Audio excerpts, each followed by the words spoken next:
Is Michael Chandler the UFC's biggest cheater? He stuck his fingers in my mouth. Oh my God. To lift my neck up for a rear naked choke, right? He's on my back. I'm trying to get up off the fence. He sticks his fingers inside my mouth, grips my mouth guard, pulls my head up to try to get his chin. Iron Mike, the former Bellator lightweight champion, the UFC title challenger, has had a maybe shady reputation, questionable recently for sure. And we are not talking about just his nemesis Poirier. Several top fighters have had their say on him and his very questionable tactics. Chandler is one of the most exciting fighters we've seen in the sport, but that doesn't give him the excuse to cheat. It is a well-known saying that everything is fair in love and war. When it comes to war, we have seen the biggest of the biggest cheaters in the game, but Michael Chandler has a fan-friendly style of fighting and brawling and is known for those flashy highlight reel-worthy moments. But then, he is also known to be caught in some questionable positions over and over again. So why is he being labeled the worst cheater in UFC history by not one, but plenty of his peers and pundits in the MMA world? Let's find out why and how we came to this interesting situation, and find out if he is indeed the habitual cheater they claim he is, or just a victim of circumstance. Iron Michael Chandler, the former Bellator lightweight champion, had multiple stints being a champion there, but since coming over to the UFC, he has had a rough time. It all started with a bang and impressive debut against Dan Hooker. This was followed by a title fight that he had with Dana White privileges written all over it. He has been on the downside. Sure, we saw the epic knockout of El Cucuy, Tony Ferguson, but by and large, he has been the second favorite in all of his fights. But we all know how tough he is, and all the matchups he has fought have been to top contenders. Barring Dan Hooker, Michael's opponents each had belts around their waists in UFC, and all this has been in the same lightweight division. And Michael supposedly has to reign supreme before he has left the comfort of Bellator behind. Before joining the UFC, Michael was called in for foul play. And once he came to the UFC, this continued and honestly now comes off as maybe blatant rather than accidental. Once an accident, twice a coincidence, but then 3 times it feels like a pattern. And you know where I'm going next. These days, his reputation precedes him, and people have mixed opinions on it. It all started in 2022 with his UFC 281 clash with Diamond Dustin Poirier. It was one of the craziest rivalries in UFC history, both bringing fan-friendly fighting styles and a respect into the cage. In an unlikely rivalry, both lightweights beefed for nearly a year before heading into their fight. Fight fans weren't expecting a year-long beef to be the catalyst for such a matchup, but that's what they got. In the fight, it was straight-up chaos from the jump. Chandler was throwing hands all around the cage, but the Diamond's precision kept shining through.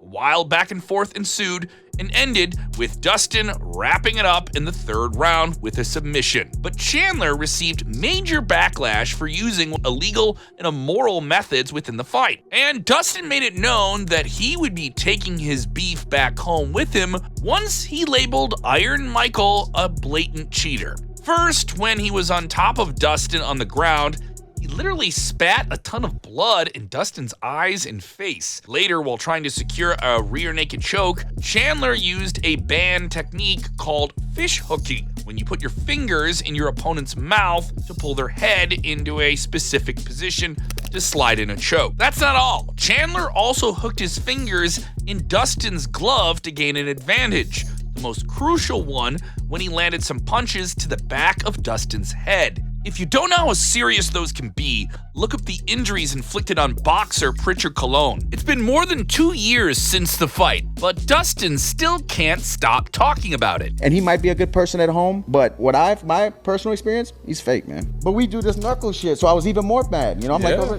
let's fight then. Definitely proved. And he's a cheater. And then, dude, bro, I could go on for days. I get so amped up about this. Let it out. Let me tell you what. I get pissed off He does all kind of stuff, man. Blows the blood in my eyes after I break his nose. That's cool. I've done that before. And I admitted it after. And then Chandler, I brought it up and he said he didn't do it. Like, just admit it, bro. You so fake. Then he stuck his fingers in my mouth. Oh my God. To lift my neck up for a rear naked choke, right? He's on my back. I'm trying to get up off the fence. He sticks his fingers inside my mouth, grips my mouth guard, pulls my head up to try to get his hand under my chin. Bro, I bite his fingers so hard. Let me tell you what. Hey, you heard it here first. Let me tell you what. If I didn't have a mouth guard on my top teeth, if my teeth could touch together, you bit his fingers off? Oh, bro, he'll be walking and rocking like this forever. Hey, cause I had a grip so good, I felt my bottom teeth go into his skin. I bet you he was cut. He knows what I'm talking about. Dustin still thinks Iron Michael is among the most entertaining fighters to watch, but he didn't hesitate in calling Chandler. After that fight, Chandler took a break for more than 2 years in hopes of fighting Conor McGregor, one of the biggest names in all of combat sports, which, as you know, never actually happened. We thought Conor was politicking before his return, but the real politics is heading towards Conor now, so maybe all those matchups are probably off the table. With no sign of McGregor, Michael stepped back inside the octagon cage at UFC 309 last year to rematch against Charles Oliveira. This was a shot at redemption for Chandler, but not only did he lose the fight, but again, he was caught and called out for dirty tactics and leading to even more drama.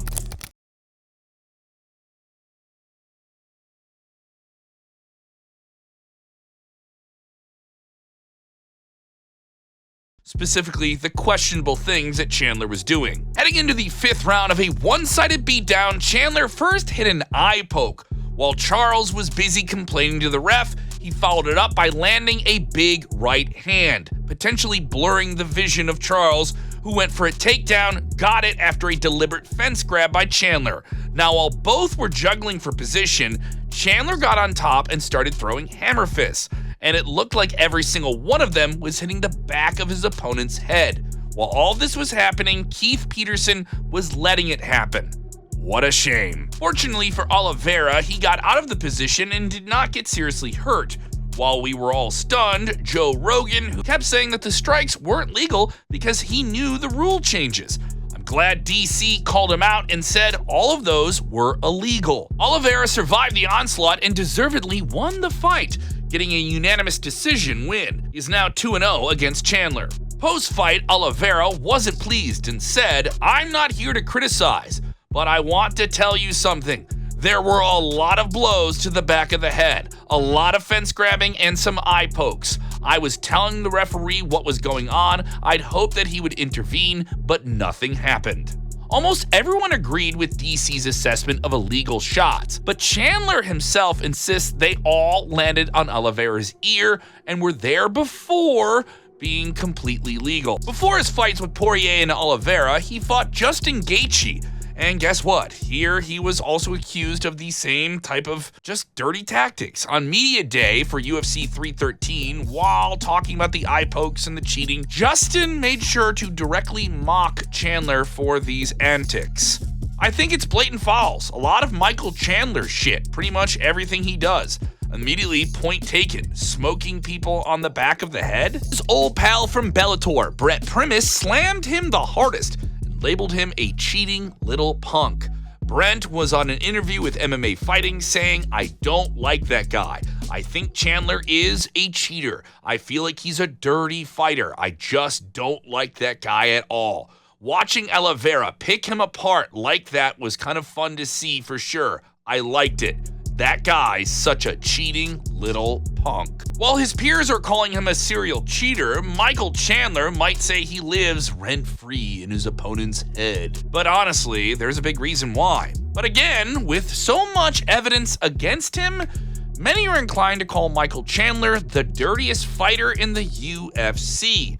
And this is stemming from not one, but multiple UFC fights. And even after that, Chandler has the audacity to complain. Now return to the cage at UFC 314 to face Paddy the Baddy Pimblett. Paddy recently addressed Chandler's foul play in an interview with Joe Anik. If you're not cheating, you're not trying. You know what I mean? Like, that's on the ref. Yeah. It's not really, he's just throwing hammer fists at the back of Charles Oliveira's head. Charles either needs to move his head or the ref needs to say something to him. Like, I did watch that fight the other day, though. He does hammer fist about 12 times on the back of the head.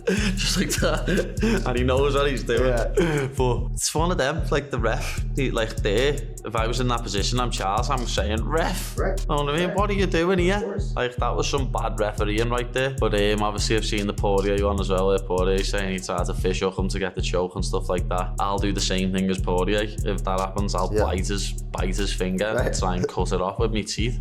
We hope this time it will be a fair fight and two guys with Dana White privileges can deliver a big, clean fight for all. What do y'all think is going to happen here? Is Chandler really a blatant cheater? Or was it the referee's fault? Who do you think will win this big fight between the baddie and Chandler? Let us know your thoughts and don't forget to like, share, and subscribe. All three. Do them right now. Like, share, and subscribe to Sports Key to MMA for all the latest fight news. Now, before YouTube's algorithm pushes you to another one of its videos, have a look at the video on your left where we dig into the era maybe that we're in of the boring UFC champions. How did we go from cool, eccentric, charismatic finishing machines of yesteryears to the new wave of technically dominant but maybe boring champions in the UFC? Find out the reason, and is it a boring era that is here to stay?